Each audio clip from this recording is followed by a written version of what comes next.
Research Foundation of India. This program is organized jointly by the World Innovators University and the Research Foundation of India, sponsored by Eklavya University, JHERF, ARGA, and Edu Academic Inc. Before we dive into our discussions, let me illuminate the commendable initiatives undertaken by the Research Foundation of India, committed to uplifting society and enhancing educational standards. RFI endeavors to promote Indian research through various events such as international and national conferences, seminars, workshops, symposiums, and other activities. RFI serve as a catalyst for integrating intellectual ideas globally, striving to fulfill humanity's thirst for innovation. At its core, RFI is dedicated to enhancing the educational process by fostering scholarly inquiry and facilitating the practical application of research outcomes. Moreover, RFI leads research and development initiatives in higher education, establishing strategic partnerships through Memorandum of Understanding with leading universities across India. Its membership comprises faculty, researchers, graduate students, and distinguished professionals, all contributing their diverse expertise to educational research. Notably, RFI operates independently of governmental sponsorship, ensuring autonomy and integrity in organizing over 1,000 international conferences, workshops, faculty development programs, symposia, and more worldwide. Presently, RFI boasts 87 chapters in India and 18 chapters across Asia and beyond, organized into five distinct boards representing the West, East, South, North, and Central regions. Moving on, I am pleased to introduce Dr. Deepak Agrawal sir, an exceptionally proficient, diligent, and strategic individual. He is an eminent academician and accomplished professional in the field of finance, embarking on his academic journey with a deep commitment to advancing knowledge. He boasts a 30-year career melding 7 years in corporate roles with 23 years of teaching experience. He holds a PhD in management with his research focusing on IPO pricing, a study of listing volatility and efficient pricing mechanism. These groundbreaking work contributes not only to academia discourse but also has practical implications for the financial industry. His academic credentials include Masters in Commerce, MBA, postgraduate diploma in financial management from Chennai, and postgraduate diploma in human resource management from IGNOU. In addition to his extensive educational background, he has an impressive portfolio of 29 research papers published in prestigious national and international journals, including two in Scopus journals. Furthermore, he has presented 16 papers at national and international conferences. As the director at Lal Bahadur Shastri Institute of Technology and Management, Indore, he has been instrumental in implementing innovative teaching methodologies. His initiatives include activities based learning programs, designing a comprehensive MBA program, curriculum in finance, and establishing a 360-degree feedback system to promote transparent communication among students and authorities. Beyond academia, he has earned recognition for his outstanding achievements, including being awarded the Best Student Award for Diploma in Business Management and receiving a Certificate of Excellence from Sri Agrasen Club.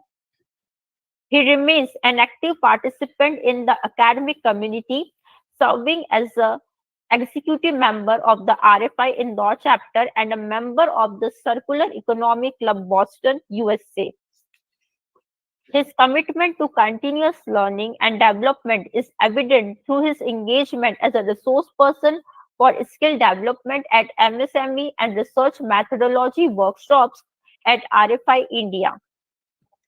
So now please join me in extending a warm welcome to Dr. Agrawal sir. He will be leading a session on the significant topic entitled Application of Descriptive and Inferential Tools in Business Analytics. Over to you, sir. Thank you so much, ma'am. Welcome, So sir. kind of you.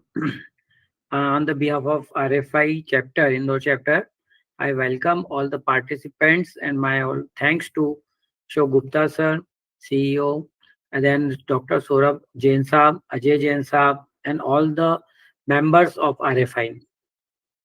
In this 5 days workshop, we are trying to explore the potentials related to the business analytics. As today is the first day of this workshop, so we will just try to get out that what is business analytics, its need, importance, and then we will move towards the classification in the form of descriptive and inferential tools under business analytics. These are the major topics which we are going to cover in the today's session. Now, what basically the business analytics is all about? In short, we can say that it is a systematic exploration of the organization's data, focusing on statistical analysis and predictive modeling to derive informed decision making and strategic planning. So, just getting in the insights of this concept, first of all, it is associated with the business data. There are many tools available that can be implemented with the help of the data mining, and data mining is further used in the form of data analysis. We are all well aware that there are many tools to gather the data of the customers or maybe of the employees. They may be in the form of structured interviews, questionnaires, or maybe in the indirect format. Just like once you enter in a mall, it may be possible that nobody is there to entertain you. You are handpicking some of the products, trying to look over, and then you are putting it out. You may be, you may like some product, you may purchase it, or you may not. But the cameras installed above, they keep on recording your behavior. Now, this data is being captured and then sent to the analytical team. The team tried to analyze the behavior of yourself, and you are not the only person. It is to the most or maybe the maximum customers or maybe potential customers who visited that outlet or shop. So that collection of the information is in the form of a data. That data has been stored in the electronical format in modern times, and then there is a need to apply some tool for the analytics analysis so that the meaningful outcomes can be taken from those data. So they will be applying some statistical tools and they will be getting the output from by applying those tools, and accordingly they will try to reframe the policies or design the marketing strategies as per the requirement of the customers. So this is only a brief concept about it. So finally, it is the systematic exploration of the data which has been collected through the many of the tools. Now, this data is not like a single data or small data. It is in the form of big data. So this is also the concept commonly used under data analysis. Big data, data mining, data analysis. These are the basic tools, and data analysis is done with the help of the statistical tools. The ultimate objective is the strategic planning. Those who belongs to the management area, they do understand that strategic planning is the task of the level one of management. That is the top management, presidents, vice presidents, maybe then a general manager, senior manager, depends upon the hierarchy of the organization and the structure. So whatever has been decided by the top management is been applicable to the whole of the organization. Just for example, by collecting this information, the top management realizes that segment A is not performing well. Now, what we should do? Should we revive it or should we sell it off or quit from that business? So, this is the strategic decision making. So, this is one of the example. We will see much more at the end. So, this is how the business analytics help us. It analytics includes the various tools and techniques to transfer the raw data into the meaningful insight. So this is also the job of the business analytics. The next part comes upon that why the need of business analytics arises. The objective is to improve the business efficiency. How the business efficiency can be improved? By providing trainings and all these things. Second is to reduce cost because we are in the competitive world. No company can abnormally increase the price. In that case, the only option available and that is to reduce cost as well as to adopt the changing technologies and the customers' desire demands. So these are the some of the basic requirements of the business analyst. So what are the elements involved? It involves basically 4 elements. Number 1, business analyst helps in critical thinking. Thinking beyond imagination. Thinking extraordinary. Thinking just not like what a simple management person thinks upon, but something unique. That's why you can see many of the new concepts and new ideas are implemented. They come up in the form of startups. Yes, there is a big failure ratio of startups too. About 65 to 70% startups fails.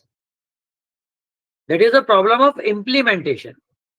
The analyst has done the correct job. The critical thinking exercise was also been done, but couldn't manage to apply over it. Second, business analyst helps in problem solving. Problems related with HR, absenteeism, technological, maintenance of accounts, sales, many types of problems are there. So the business analyst can analyze it and can serve you in the better manner. Third is helpful in decision making. Already discussed in the previous slide that the data which has been analyzed by the analyst is helpful in decision making.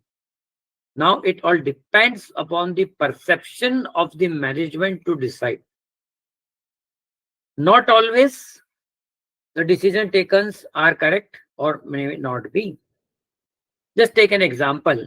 Number 1 of Tata Nano, initially launched for a common man with a price of rupees 1 lakh. They were unable to manage. After 1 lakh sale of vehicle, they decided to increase the price, which was substantially increased to rupees 2,50,000. In the gradual phase, due to the design, the product failed. There were many reasons. The look, the sound, the space, all of these things.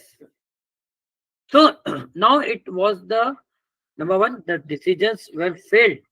Management need to decide that they need to continue with the same brand or they should shut down with the operations.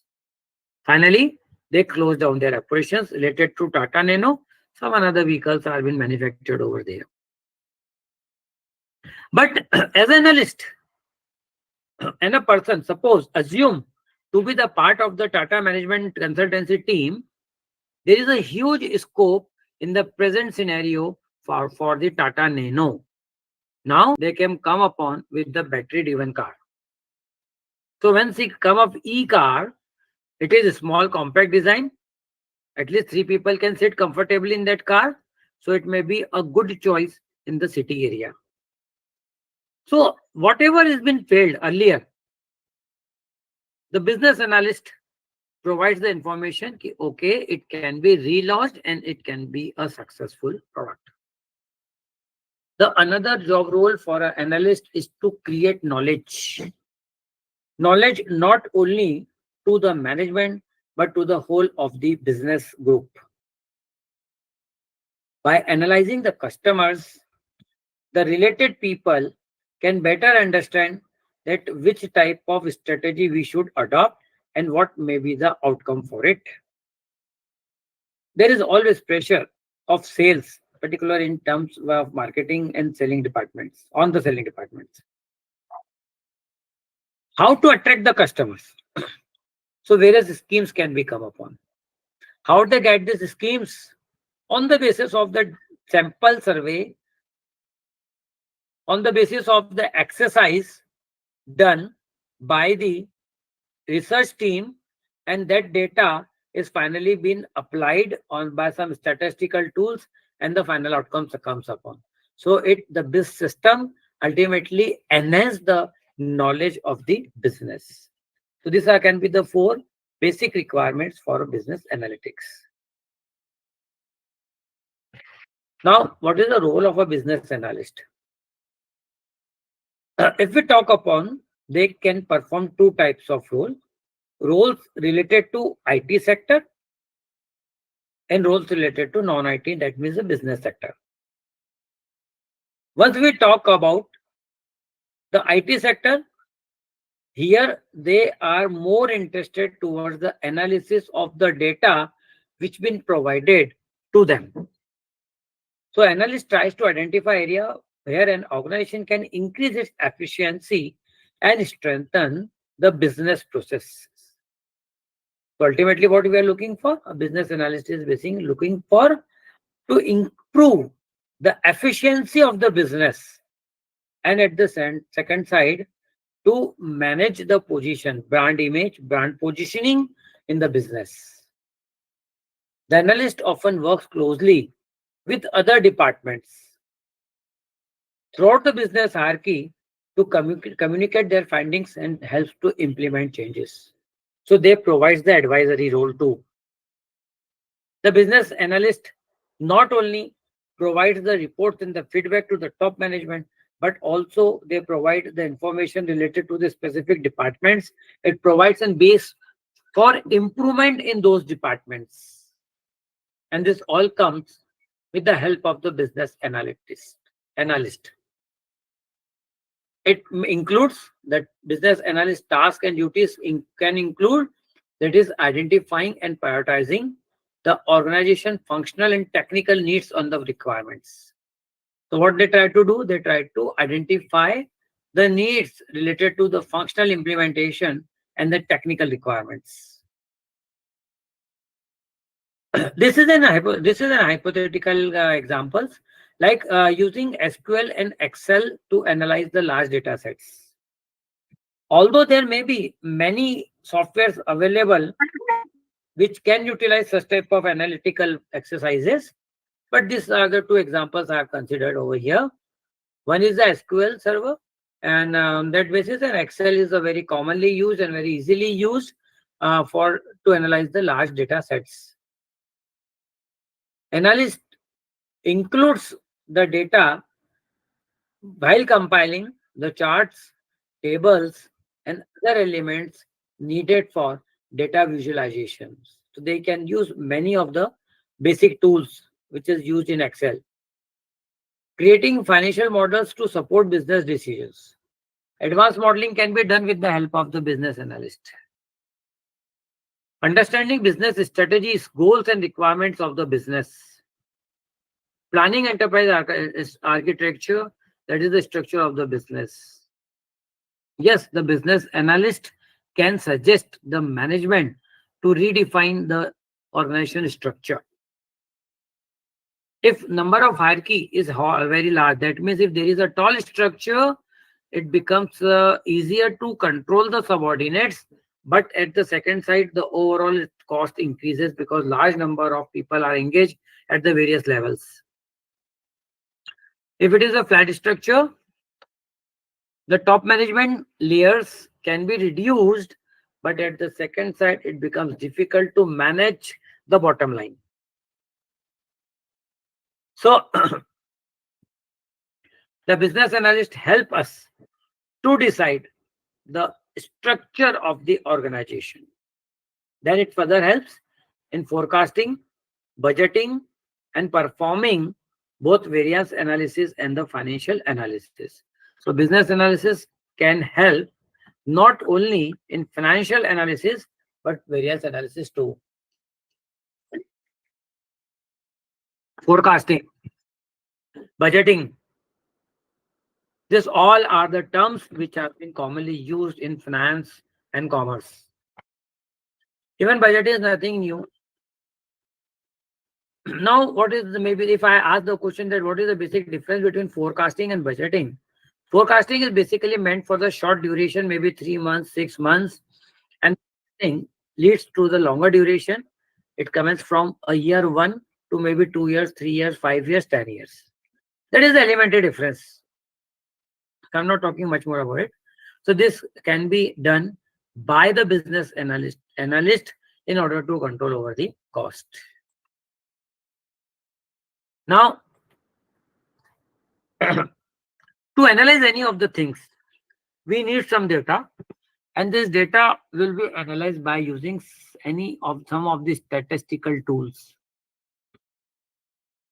So basically, this activity classified into two broad categories. Number one is the descriptive statistics, and second one is the inferential statistics.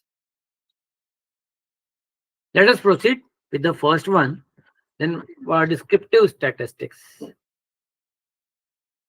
Descriptive analytics is a field of business intelligence with expertise as statistical analysis. It used to summarize and describe the data, finding answers to related questions. So descriptive statistics helps in getting the solutions to the questions to our business. Descriptive statistics describe a sample. It take a group, like for example, it take a group that you are interested in, record data about the group members, and then you use the summary statistics and graph to present the group properties. So basically, they are talking about the demographic characteristics of the variables, and those demographic variables are further used for the analysis of the data. Under this system, there is no uncertainty because you are describing only the people or items you have actually measured. You are not trying to infer properties about the large population. So finally, the goodness is like that. Under descriptive statistics, you consider the data and you try to analyze those data only. Imagine it that there are 1,000 people are participating in the event, or they have registered in the event, and only 50 are participating. So the analysis, descriptive statistics will focus upon these 50 people who actually attended the workshop. So it provides the more accurate results. Continuing with that, descriptive statistics translate the queries into mathematical models and apply them to their chosen data. Using this analytics in data visualization is a practice that can greatly aid and improve people decision making. So ultimately, this descriptive analytics, statistics and analytics helps in improving the decision making of the common man. The decisions are taken from over-reliance, wishful thinking, and in isolation. Descriptive analytics is a rapidly growing field with a promising future. It offers the ability to make better business decisions and understand how the customers interact with the companies and the products. So it provides the better scope, not only to understand about the company, but better to understand related with the products and how the customers feels and reacts with that. For example, if we go to the outlet of any of the showroom, apparel showroom, you will see very attractive apparels are always on the shine boards. It attracts, it eye catches the customer and then it attracts. Now the research analytics under terms of descriptive statistics, they will try, just for an example, they will try to consider that which color is more suitable to be displayed on the walls near or on the hangers near to the window. So some of the data will say like that bright colors attracts the customers. Just by going through that, customers enters in the showroom, and this can be the one of the better choice for selling your product. General technique used in descriptive analytics are basically, it includes data collection, data preparation, exploratory data analysis, data visualization, statistical analysis, and predictive modeling. So these are the some of the very commonly used tools under the descriptive analysis or statistics. The method to discover the historical data, basically this technique is based upon the historical data, which the event which has been already happened. On that basis, you apply test, suitable test, and analyze and come up with a result. So it is further divided into two parts. Number one is the data aggregation. Second is the data mining. The process of collecting and organizing data to create manageable data set is known as the data aggregation or segregation, can be another word. Just like under demographic, age may be the one of the data set. Secondly, gender, male and female. Now, a cross tabulation will be used to analyze that. Number one, what is the age, average age, where the buying comes to the maximum. And secondly, second analysis will include amongst males and females who are the majorly reporting towards the apparels, purchasing of the apparels. So this is how it helps upon. And the last one is known as the data discovery. Data nowadays is in the form of ocean of information. You ever accessed, just for example, Amazon or Flipkart or any other platform? Once you have gone through any of the content, for example, again, maybe related to the chocolate based drinks, immediately the AI will apply and they will provide you the continuous list of the chocolate based products or milk. So where this came from? This all came with the help of data mining, and there are certain algorithms formed to formalize the data and just process and finally provide those contents what you wish to do. It is just similar when you are accessing the reels in Instagram, in WhatsApp, in this any of the social platforms, including YouTube. So descriptive analysis is simplest and the most common tool of data analysis because it can be easily manageable. It summarizes what happened in the past by using data visualization, by providing tables, charts, and applying the statistical tools. So descriptive analytics is comparatively easy in terms of inferential analytics. It helps us to understand the current situation, identify the trends and patterns, and monitor performance. So these three distinct activities can be performed under descriptive analysis. What presently is going upon? What is the trend going? So will you agree with me that the present trend or the future trend as such summer is coming upon, so there will be more sales related to the winter clothes? The answer is no. But might be possible due to some weather disturbances, for just for the sake of 1 or 2 days, the demand may arise for the woolen clothes, but not as like just like in terms of winter. So here we need to understand the patterns and monitor, control over the performances, what exactly you are trying to look upon and what exactly you received or perceived. Now, some of the techniques under descriptive analytics include like frequency analysis.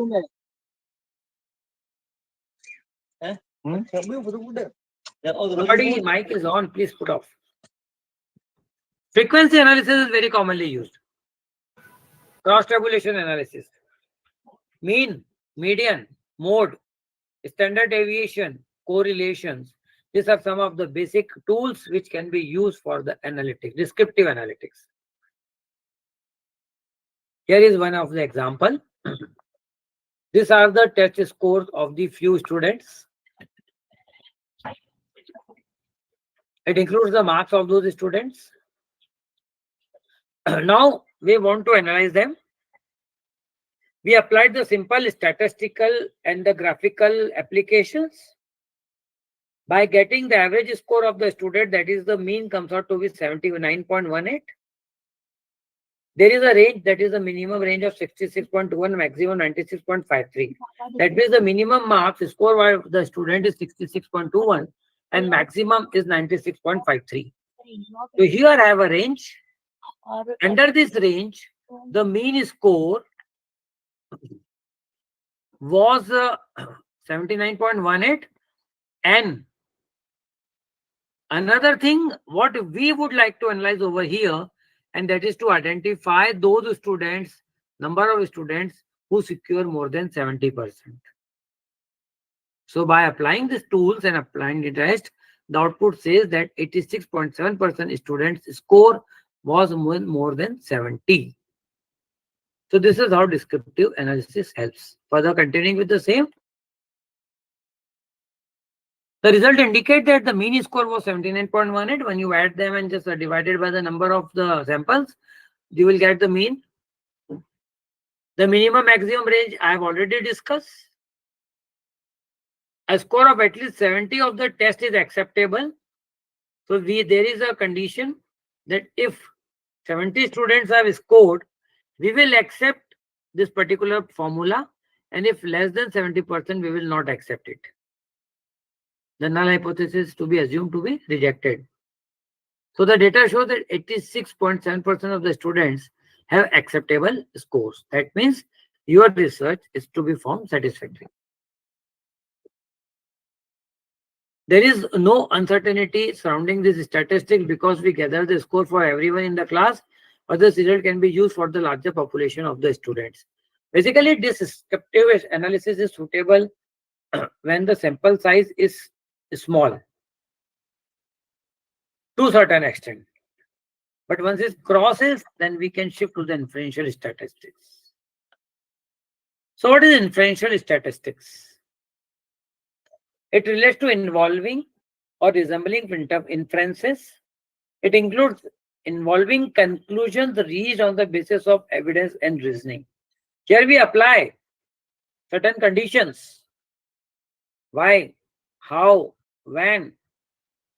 Such type of question, interrogative questions are being applied and just try to identify the results. The inferential statistics allows collecting a representative sample from the population and try to ascertain the behavior through analysis. So what we are doing when the sample size is big enough, inferential statistics is suitable. Here we are going to pick few samples on the basis of certain methodology, and the result of those samples will be analyzed and reported. In research, it is used to study the probable behavior of the population. It is suitable when it is not feasible to go to each and every element of the population. The inferences are drawn from the available sample data. Once the sample has been chosen, the researcher can apply any tool inferential statistics depending upon the purpose of research. So they have a freedom to apply the tools but the sampling will be done and the analysis will be based on the sample. So you should be very, very precautionary while selecting the sample. Suppose you want to study the eating habits of the boys with ranges the age group between 18 to 21. You study the eating habits of the girls and along with the age group from 20 or 21 to 23 or 24. So you diverted yourself.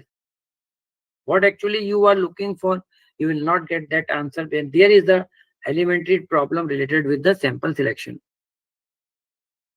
Inferential statistics can be applied to draw conclusions and make prediction about the large population based on the data. That's what we talk about mining, data collection. Just like if we talk about a bank, we are the customer of State Bank of India. There may be 2 crore, 3 crore customers to the particular segment. Now they want to customize that, some needs of the customers. It's not practically feasible. So what they will do? They will try to collect sampling, sample data, apply, try to get the output, and if it is suitable, that will be applicable to the whole of the banks, or maybe at least State Bank of India. So this is how the inflation in analytics helps us. So what it uses statistical methods to draw conclusions and test hypotheses based on the sample of the data. So inferential analytics also include designing the hypothesis. It helps us to make generalization. It is helpful in terms of macro environment studies. When we talk about the descriptive, it is more suitable in terms of micro environmental studies. So generalization of the idea. Once again, it all depends upon the selection of the sample. If sample has been only taken, the whole results may be totally different.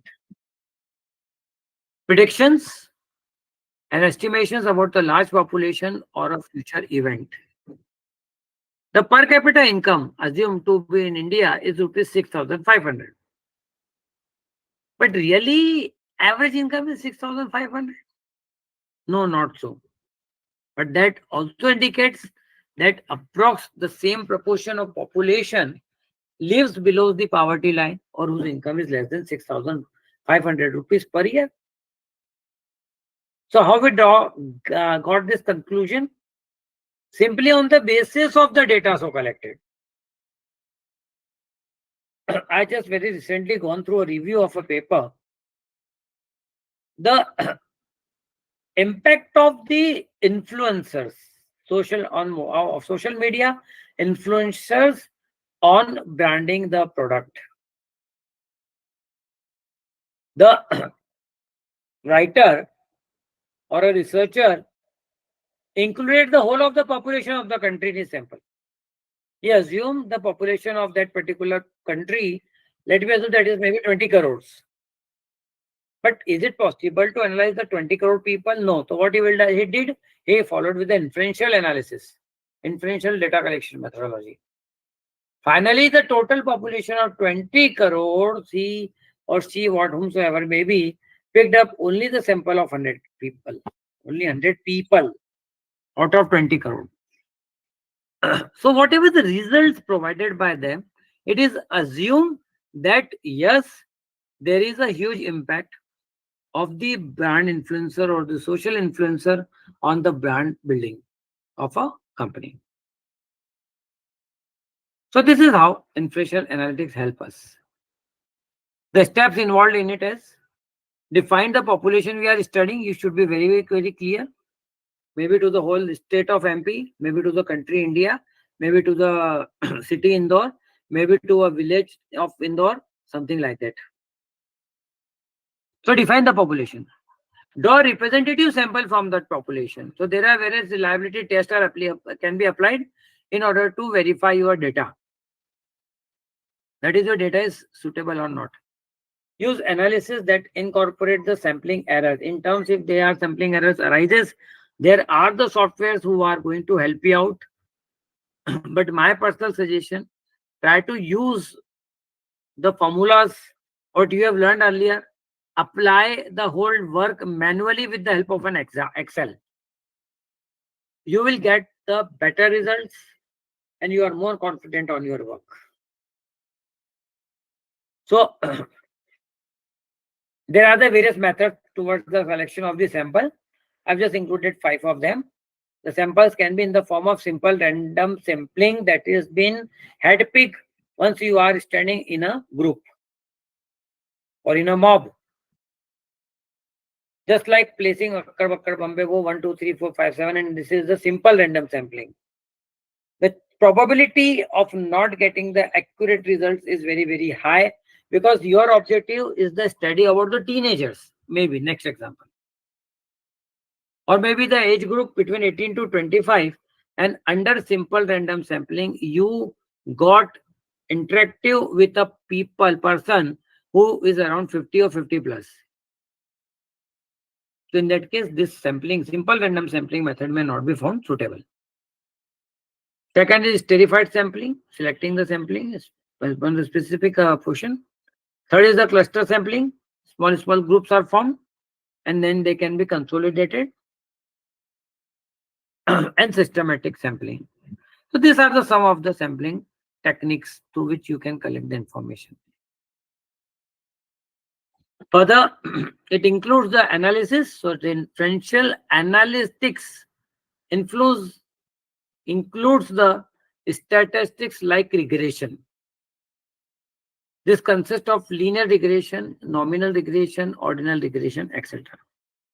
Secondly, in order to justify your results, we use the hypothesis testing just like Z-test, T-test, F-test, analysis of variance, etc. In order to sample data to answer question like the following, if the population mean greater than or less than a particular value, are the means of two or more population different from each other? This is some of the examples through which you can structure your questionnaire. Next is confidence interval. Now, we know that 100% of the data will not be considered as correct because there may be certain errors in the data. So being a smart person, once we people are developing a paper, we by officially declare that we have sent this questionnaire to 50 people, 30 has written back, 20 had not, and we are analyzing with the help of these 30 people only. No, we should try to maximize the data so that the results will be much more fair. And how the two population means are different from each other. So confidence intervals, when we're talking upon, it includes the tools such as population mean and standard deviation, and their parameters are not only unknown to the research scholars, but many of them definitely is unknowable. So this is the techniques to be implemented under inferential analytics. Let us have a small comparison between them. Descriptive statistics describes the features of the population and the sample, both of it. It organizes and presents data in a purely factual way, facts, based on the facts. Present final results visually using table, charts, and graphs are be used in it. Draw the conclusions based upon the known data. So whatever data has been collected, you will try to analyze the collection of the data has been valid. The validity test you will be applying over there, and then we'll apply the test and find out the conclusions. You can use the measures like center tendency, distribution, and variances for it.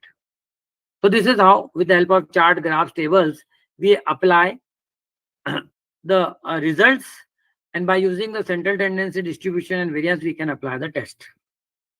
Under inferential statistics, it uses sample to generalization the big problems and help to estimate then predict future outcomes.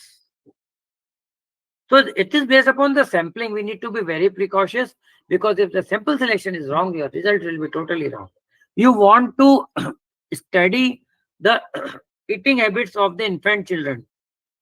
Infant, basically, they rely much more on milk only. And you have collected the data of those students who belongs to the age group of 8 to 15. So how you can correlate this both of the things? Here your data has been wrong. So it also helps inferential to present final results in the form of probabilities. This may happen. This might be. This ought to be. Such type of answers can be there. Draw conclusions that go beyond the available data. So under this system, even you can draft the conclusions which you think which not be possible without the collection of the whole sample, whole population. It again uses the techniques like hypothesis testing, confidence intervals, regression, and correlation analytics or analysis. So it is purely statistical tools are applied in the form of inferential statistics. This is further a comparison chart. When we talk about the descriptive statistics, it is based upon the tools of central tendency, that is mean, mode, and median. Whereas this study measures the variability by using the tools like range, I've already discussed, variance, and along with the standard deviation. That is how the original that line diverges from the sample size, mean from the mean sample of the data. So they are further classified in the below part of this PPT.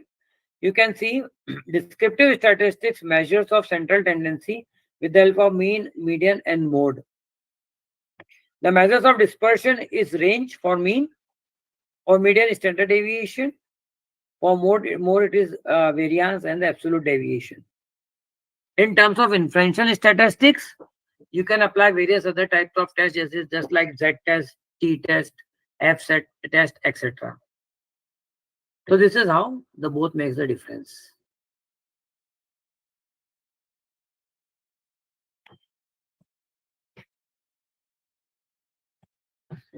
Application of descriptive statistics. Just going with the theory, now let us focus upon where these things can be applicable. So that is applicable, number one, in the form of financial reports. Because you need to provide the detailed analysis. It can be in the help of the ratio analysis. Those ratios can be further represented with the help of the diagrams. So they are more easier to understand what the author want to talk upon. It is helpful in planning the new program, launching of the new program. Should we do it or not? Because it is based upon the actual data, not on the imaginative data. Measuring program effectiveness. If some program has been implemented, just try to check it out at different intervals that it is executable or not. To understand the sales trend, initial examples I have considered about the sales only. By applying certain techniques, is there any improvement in the sales? The hypothesis will be designed. It will apply the suitable test, and finally the outcome will be there. Might be possible. Yes, there is a specific, due to specific some display, there is an increase in sales. And comparative analysis, just like we have learned in ratio analysis, common size statements are there, comparative analysis statements are there. Recognizing anomalous behavior of the people.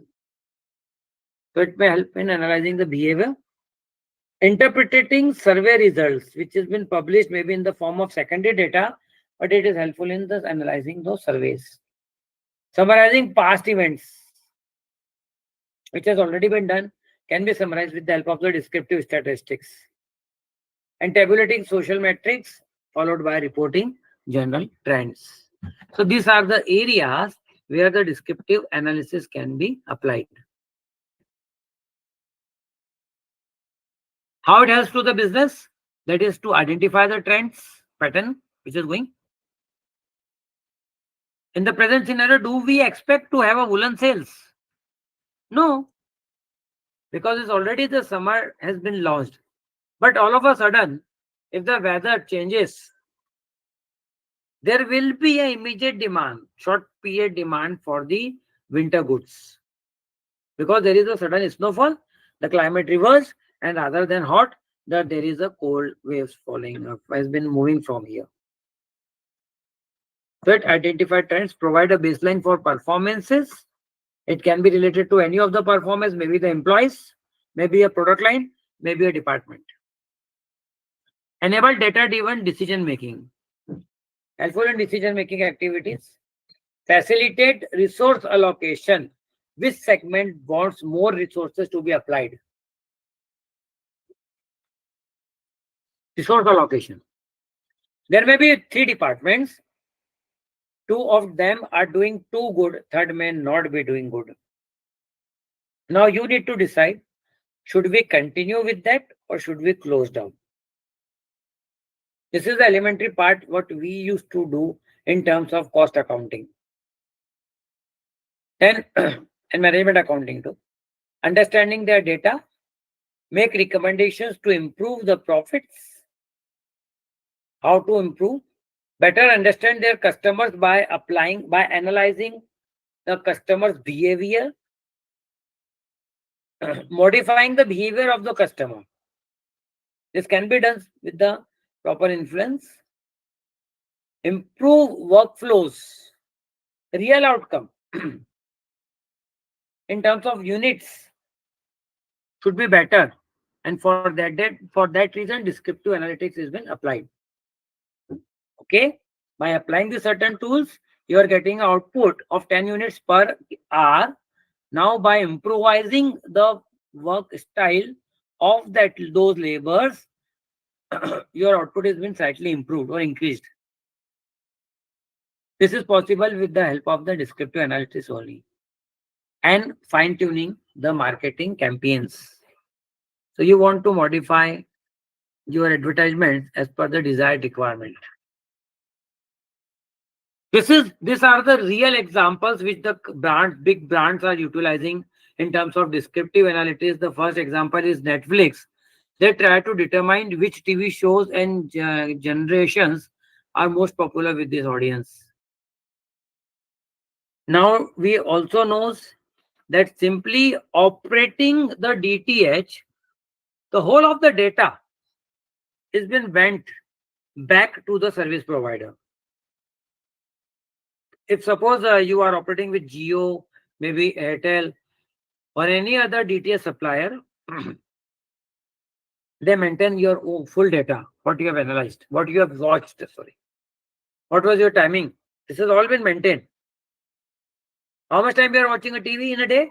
Total hours is 6, including your family. Which channels you have watched most? So it might be possible that in noon, the family drama, in the evening, certain comedy shows, and in the night, late night, maybe the sports or news. So this information has been gathered by the software, and then they provide the details. Okay, this is the prime time. So this prime time, there is because maximum people are watching this TV.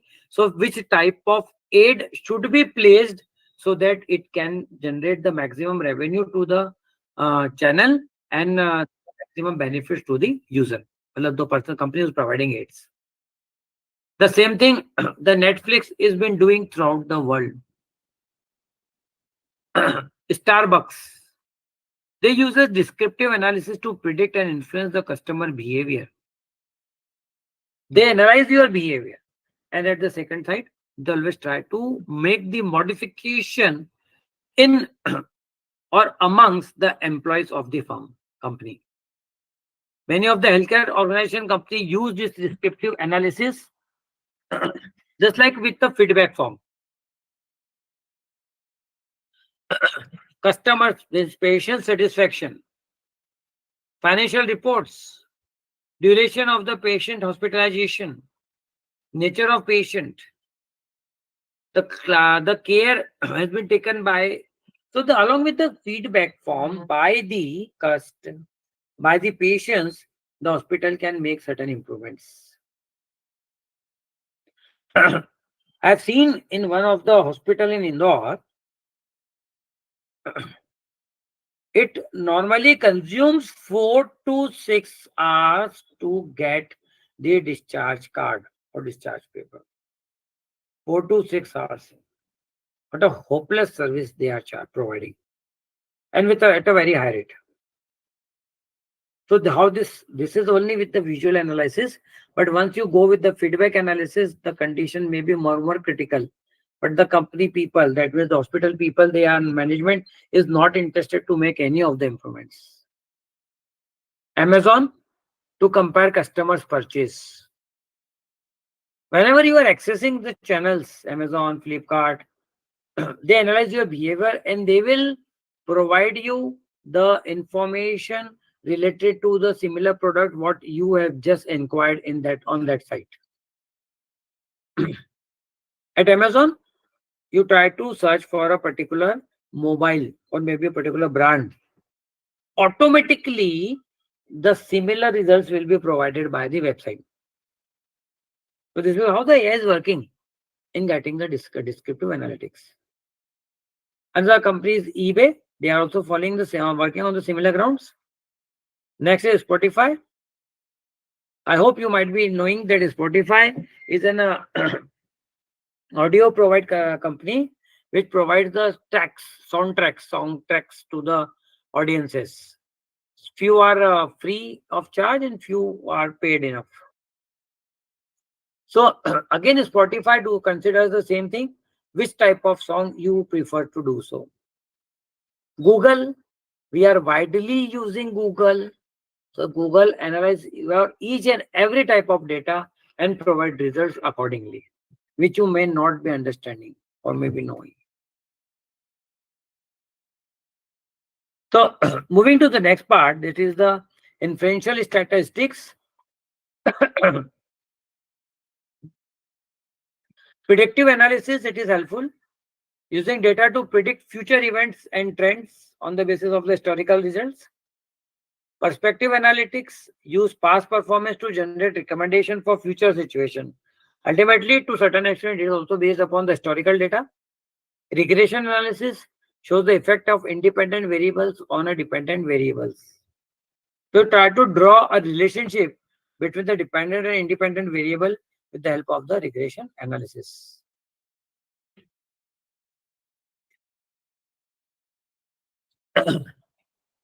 Combined use driving informed decision making. So they can be combinedly used, both of it, like data driven decision making. This is another example. Just like a snapshot of the current state, utilize descriptive statistics to provide a comprehensive overview of the existing business scenario. What we are doing? We are trying to combine both of the same descriptive analytics and inferential analytics. Number one, by descriptive statistics, we try to comprise overview of the existing business scenario, and you will use the applicable tools like mean, mode, median, which will provide you the information related to central tendency of the data. Second, it is also helpful in guiding future decisions. By applying inferential statistics to make a prediction and draw influence about the future trends. We have already discussed that techniques like regression is helpful in determining with the help of historical pattern to get the results. So again, there is an example. Just by analyzing the past sales data, descriptive is helpful to understand the current customer behavior. Using predictive modeling to forecast potential sales trends to be in upcoming quarter. So what we did on the basis of historical information, we tried to go in depth about the customer's behavior, and by potential modeling, we tried to forecast that what they expect in future with us.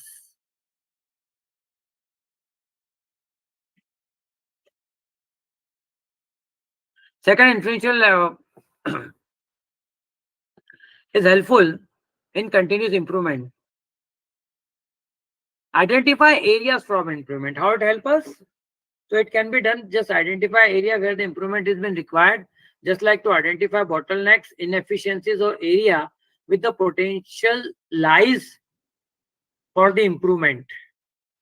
The inferential is helpful, analytics is helpful in identifying the areas where we lag behind and we can improve it. Visual representations like Pareto charts can highlight critical areas and attentions.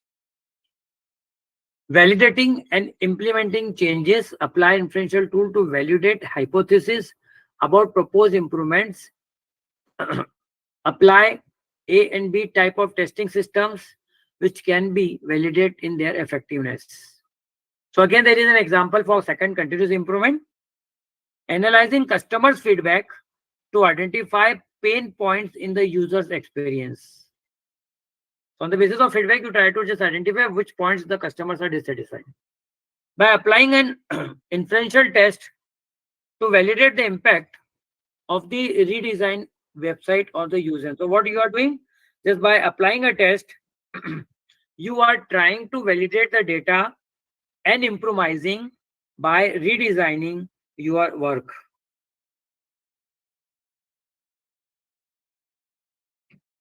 Next. Third, it is helpful in strategic planning.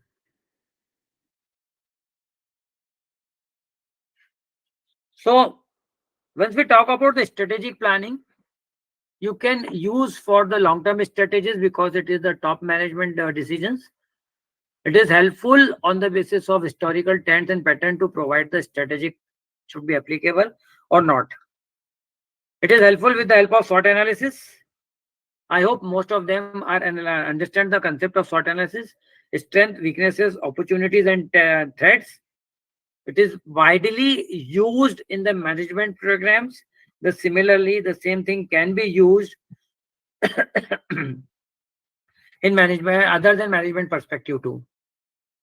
Adapting to evolving landscape, employ inferential to anticipate future market trends and adopt strategies accordingly. Scenario planning. By using predicting models and prepare organization for various potential futures. You can even use in the share market analysis. Predictive modeling. Various models can be determined with the help of it. Just an example once again. Analyzing market trends descriptive to identify opportunities and threats for the particular segment. Use predictive modeling to anticipate consumer preference and adjust product development strategies. This is how it can be implemented. These are the some of the present and forthcoming trends. Number one, that is it helpful in artificial intelligence. Present and future is strongly based upon AI. Artificial intelligence. Now, even nowadays, each and everything, even your presentation, your notes, your assignments, everything has been taken care of by the AI, artificial intelligence. But much more, it is helpful in medical, manufacturing, space exploration, and such type of activities.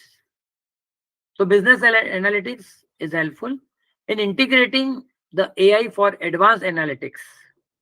Still, it is in the rising phase. It will take time to implement it.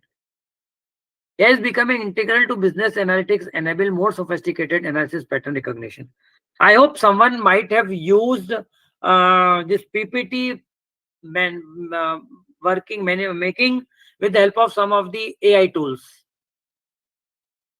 So you simply provide the data, what actually you are looking for, and AI for PPT will make the complete PPT for you.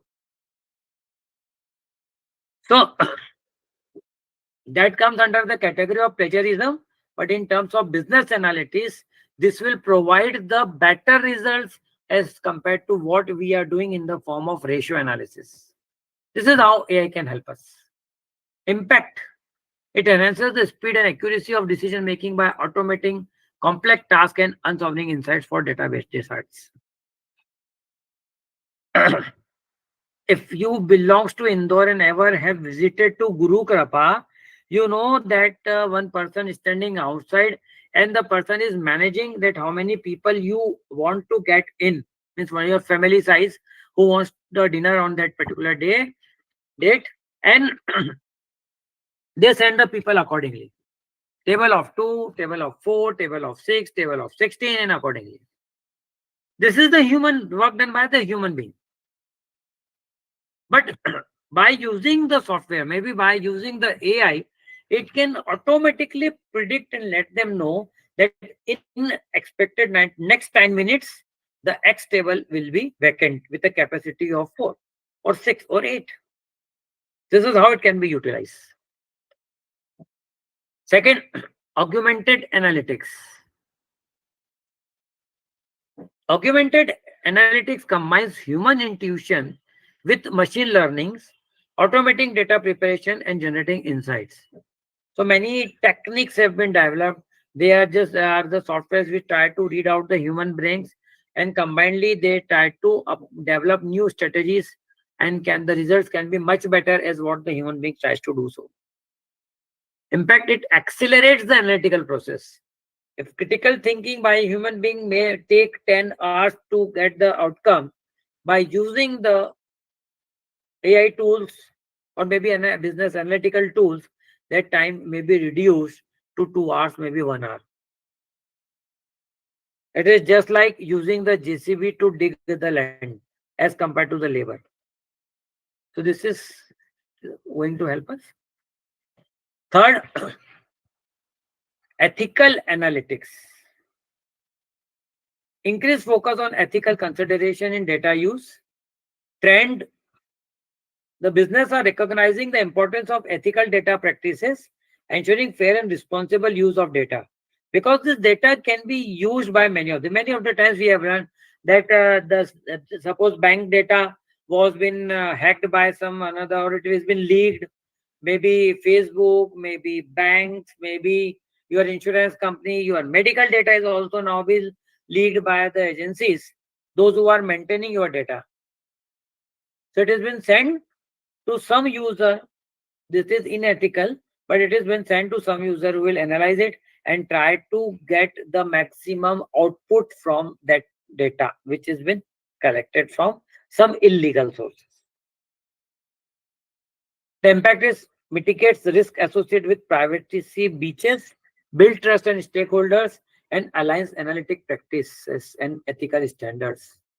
So it is the responsibility of the organization who is in the analytics business to safeguard the data completely.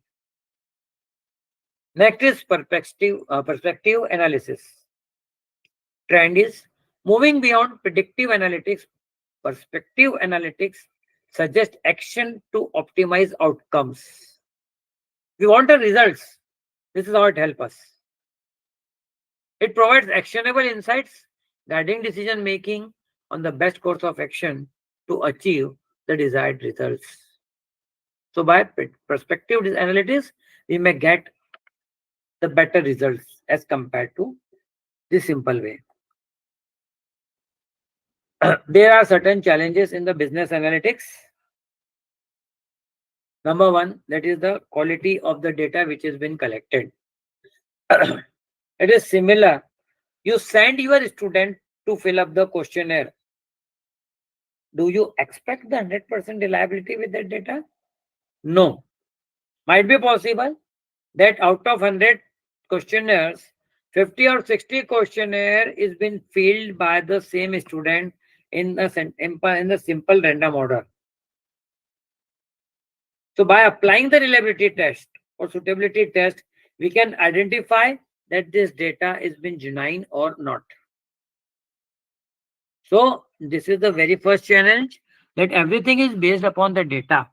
Even if you are considering the secondary source of data, you need to understand that this data will be suitable for us or not as per our requirement. Challenges: inconsistent or inaccurate data can lead to flawed analysis and misguided decision. You want to study the purchasing habits of the people related to apparels, and you have studied on the basis of available data the buying habits related to the electronic gadgets. Is totally different. So what to do? Implement robust data quality assurance processes, including regular data audits and validation checks. We need to apply the certain systems to check, to validate the data so collected is been as per our requirement or not. Next challenge is the data security and privacy. It's already been very clearly informed that it's very difficult because hackers are always alive and they want to hack the data considered as a challenge. So your data, once it has been leaked, may be a problematic condition for you. From every time you will receive continuous messaging, calls related to a brand promotion. Just like it is happening in the share market. You on the regular basis, or we on the regular basis, receive a call from some advisor. Your number has been updated to us. You are the active trader. We are ready to provide you some clues related to it. My always first question, advisor, where you got this number? Well, it is available on the website. Like, I didn't put on any of the website. No, but it is available through NSDL and CDSL. I don't believe so. But that makes clear that my brokering firm, this data is definitely leaked from that firm only. And it has been circulated throughout the country. So always receiving the calls from that, you do this, you do that. So data security is equally important. The challenge comes that with the increase in the volume of data, the risk of data breaches and unauthorized access is been increasing day by day. Although various types of layers, 2 layers, 3 layers of security systems are being implemented, but then too, the hackers comes up with some new solutions and they create new more problems. A tool to overcome such type of challenge has been encrypted your data, just like window WhatsApp says, na, your chat is one-to-one encrypted. Nobody else can access your chat without your permission. They claim that data is encrypted. God knows how it is. So this can be the one of the way. Once in the encryption format, it is it becomes difficult to analyze the data.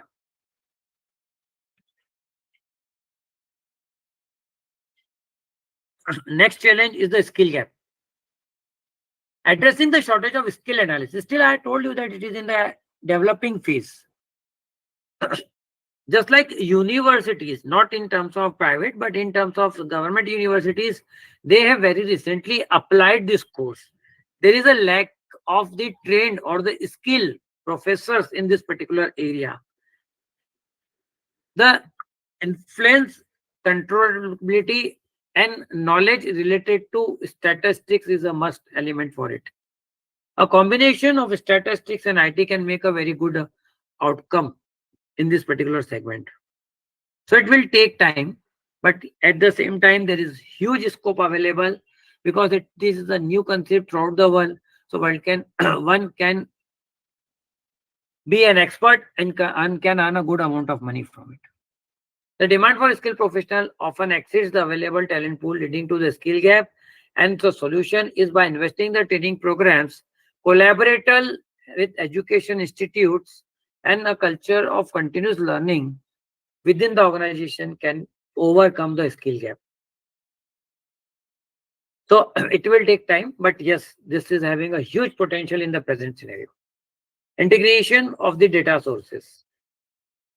Challenges organization often have data silos, making it difficult to integrate data from the various sources because all platforms or all analytical companies use their different platforms for data analysis.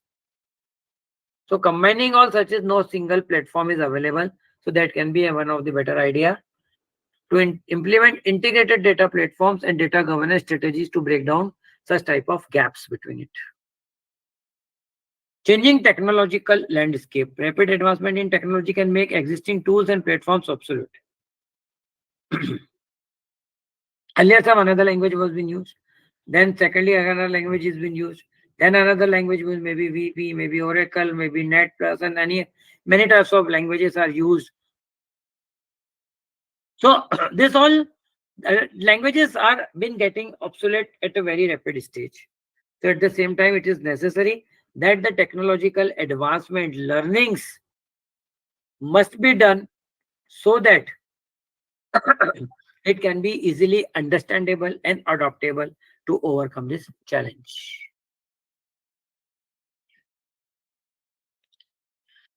Again, these are some of the real world applications related to inferential analytics.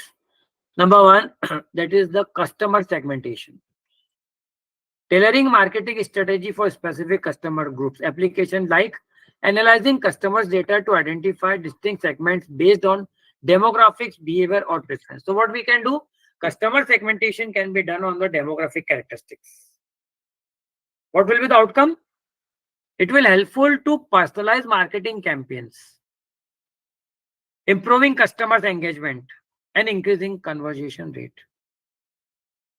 It is just like you are getting into the one of the branded hotel in Indore, which is having a huge repo and huge inflow, but they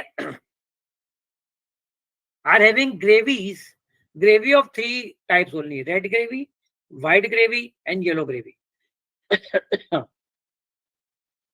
When you place an order, they use any one of the gravy as per the requirement, and it has been served with some add-on taste. So they are ready.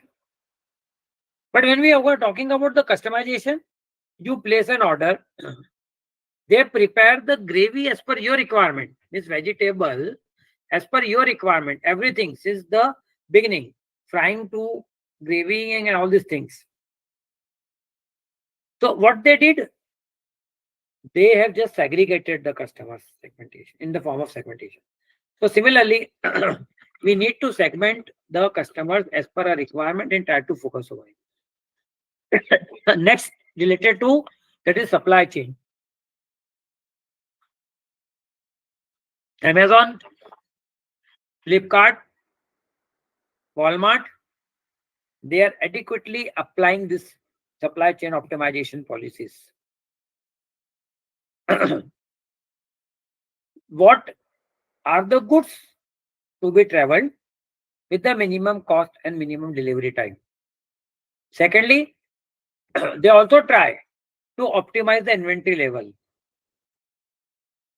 Just like in terms of Japan, they maintain the zero inventory. They simply receive the order, they used to manufacture the product and supply, and there is no inventory for them. So ultimately, inventory cost has been reduced to the minimum. So on the basis of the available data,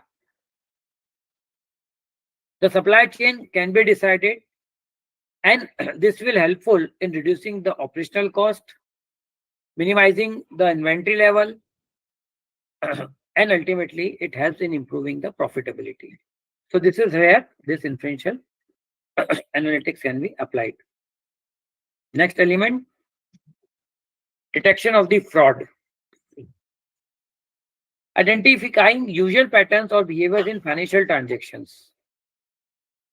Many of the fraud occurred earlier also. Take the almost everywhere. Even maybe within the banks like ICICI was been there, SBI has been there, PNB is there. Companies there are. Satyam is the best example. So this is helpful in identifying such type of fraud to overcome such in the near future. Applying analytics to detect anomalies and patterns indicative of fraudulent activities in the financial transactions. Once we have a definite system, the well-designed system in the financial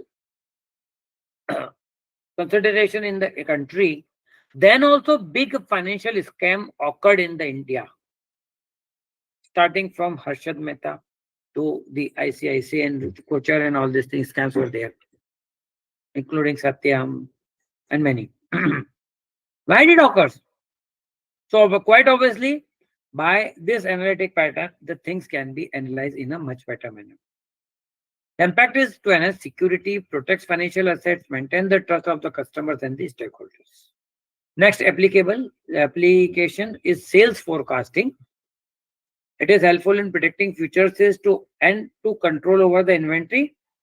So again, by using the historical data and understanding the future trend in the market, we can serve better with the minimum inventory to the customers. So ultimately, you need to understand in terms of sundry, that is the current assets or sundry assets, inventory holds about 3/4 of the current assets value. If current assets is rupees 10 lakhs, approx 6 to 7 lakhs are in the form of inventory. So there is a huge inventory level in India particularly. So with the help of this AI tools and all these things, it can be minimized. Minimizes excess stock and supports strategic decision making.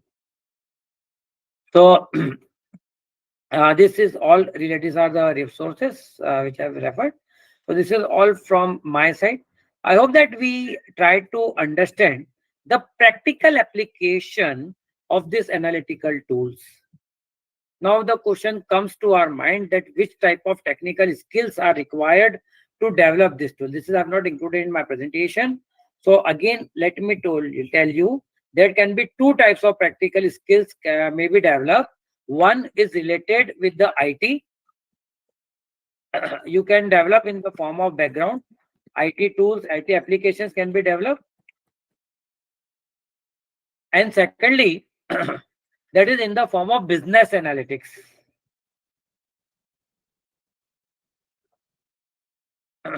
Okay, so this can be the two ways where you can have a future related as a IT professional in business analytics, or you can be a simply business analytical with the help of the various management tools and techniques. So this is all from my side.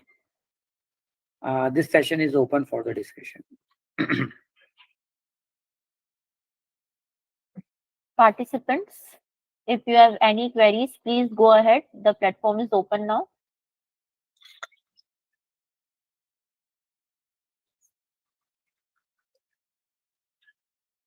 It requires lots of efforts and Hello, sir.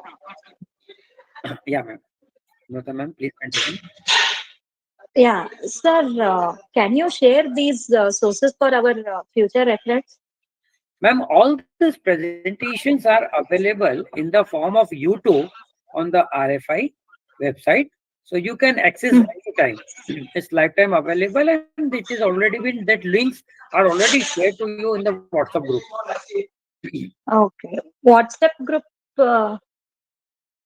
I don't, I'm not added in the WhatsApp group, sir. I am getting the mails, but Okay, I no am issue. not added in the WhatsApp group. So you can request the RFI resource person. They will add you in that group. May I request Okay. ma'am to Yes, sir. Yes, provide sir. the link to her to please help her out. Yes, sir. Amrita ma'am, you can later on Ma'am, coordinate with Neha ma'am. yeah, ma'am. Yeah, ma'am. Kindly add me to the group. Yes, ma'am. Okay.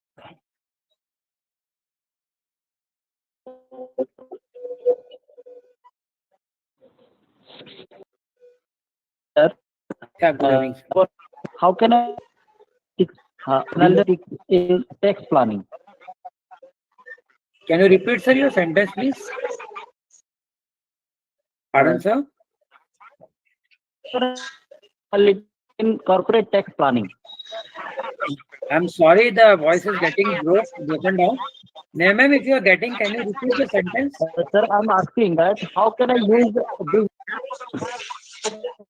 the different you have discussed different tools. Okay, how can I use these tools in corporate tax planning to minimize the tax burden? Okay, okay. Corporate tax filing. I've already included in my presentation.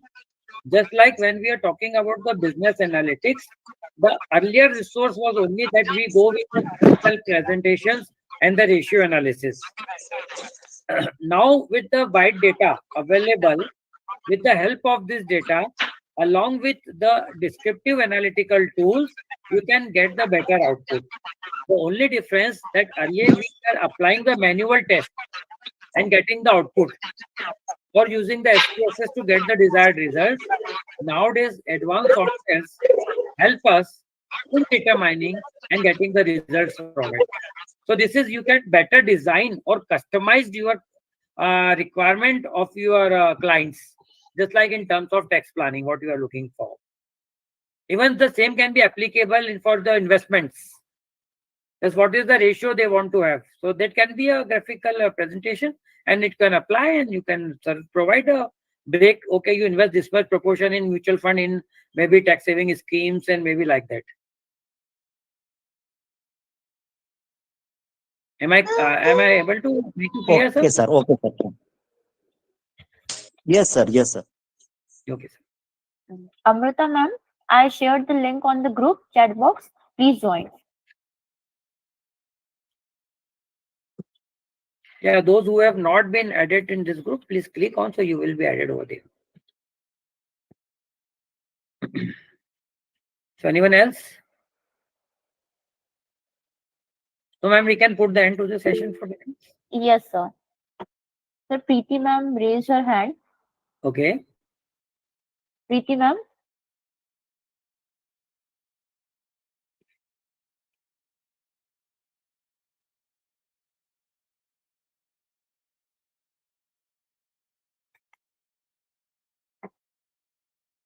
She might not be reachable.